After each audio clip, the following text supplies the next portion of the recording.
masyadong magulo itong nangyayaring ito nung panahon ng former administration. Di para bang ang ating kapulisan ay hindi nag-iimbestiga. So I surmise, Mr. Chair, that the police actually were not properly investigating because of the policy of the administration, because of the policy of the former president, na kung yan, nanlaban ng kaunti yan, patayin nyo na at I have your back. Ako ang magpoprotekta sa inyo. And I would even think, I do not know, Major General, you could be able to tell me if I'm right or wrong, no? Okay lang sa akin.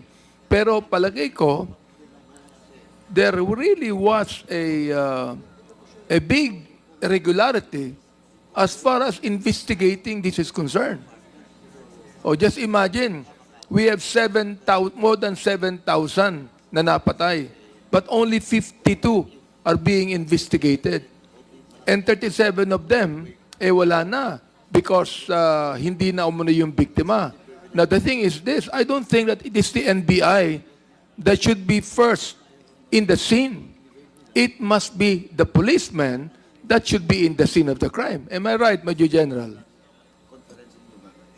You are correct, Your Honor. It's supposed to be the PNP, especially the SOCO, that will process the crime scene, especially in the event of armed confrontation, Your Honor.